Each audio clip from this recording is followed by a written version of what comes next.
And we're live. Hello, everybody. It's Marianne again. I know you just saw me a while ago for another episode of Pinaypreneur Hustle Hub with my business partners, Maria and Mary Rose. And I just thought, you know what? Nandito na rin naman ako sa camera. So why not explain further on what we talked about a while ago? So with those people who are new to my page, this is Mary Ann. I'm a mom, I'm a wife, I'm a full-time sales administrator, and an online business owner and mentor.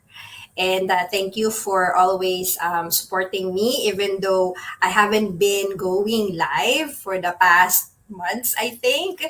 But since I said, you know what, nandito na rin naman ako, ituloy-tuloy ko na. So, we talked about the cost of playing safe. Yan yung aming yan ang aming pinag-usapan kanina. And there's another point that I want to discuss that wasn't discussed a while ago. And that is this one. There. Courage creates compound rewards. So, ano ba to, right? Yun eh. Pero alam niyo yung sa buhay natin, yan, madalas, ano yan eh, madalas ang iniisip natin, baka hindi ko kaya. Yan yung madalas eh. In all aspects of life actually. Baka mali ang timing or baka hindi ito para sa akin. Takot lang talaga minsan and that's okay. We all feel that. That's valid. That's valid. Pero the truth is, every act of courage compounds. Hindi kailangang malaki. Even small steps counts, 'di ba? Pag nagsa-stuck 'yan eh, 'di ba? And then so let me share something personal. Nung nagsimula ako sa online business ko, sobrang takot ako talaga. Kasi yung takot ko yung ano, yung makakaya ko kaya? Alam mo yun? May full-time job ako, may mga anak ako, family responsibilities. Parang sobrang busy. Pero I told myself, kahit maliit na step, try ko nga, try lang, right? Naku, yung unang video ko, first post ko, yung unang meeting ko, yan, small lang siya. Pero guess what? Every small action adding up. I gain confidence, that's for sure. Kasi if you know me before, I wouldn't be able to talk like this, doing go lives in social media, right? And then now I have an FB business page, right? I have Instagram, I have TikTok, right? And I also have a YouTube channel. So why not, right? So yun, and then not to mention I learned new skills, I met supportive people. You've actually met them a while ago, right? Some of them, two of them actually. And little by little, opportunities started opening that I didn't even imagine before. That's the magic of courage. Hindi siya instant, right? Hindi siya one time. Parang interes sa bangko yan eh, yung nadadagdagan, di ba? You do it consistently and before you know it, you are at a completely new level. Ahem, ahem. Kaya kung ngayon iniisip mo, baka hindi pa ako ready or baka hindi ko kaya, simula lang kayo lang sa ano lang, sa maliit lang. Just start small, like, message me, right? Or inquiring, right? Or share story. Take that first step, actually.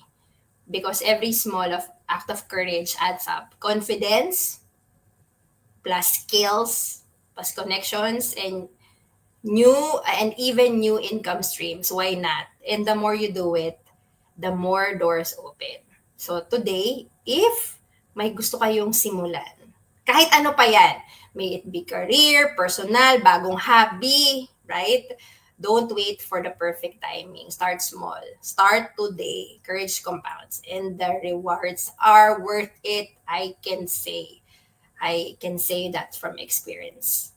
So yun, thank you for joining me again this Thursday night. And what from what we've shared, um, a while ago. If you have any interesting questions or topic that you want me to talk about, anything under the sun, being a parent, right, or being a business owner, things like that, message me and I'll try my best to tackle it one day, and we'll dwell on it. And so remember for today, your next level is waiting, just waiting on the other side of courage. So courage muna, and then take that small step, and then yun na.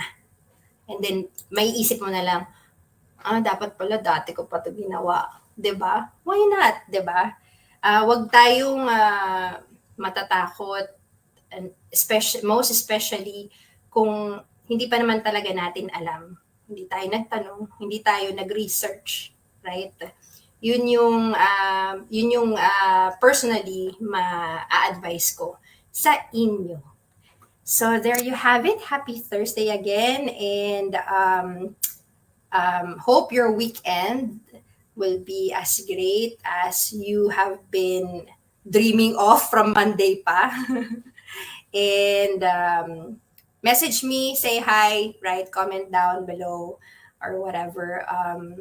And we'll see you again here on Hustle Hour with me, Mary Ann, and you will see me again for sure. This is gonna be a constant thing now, and that's the great thing about having this business. You can come back, pause, go back, strong. Right? Okay. Thank you, everybody. Have a nice day. Good night. Bye.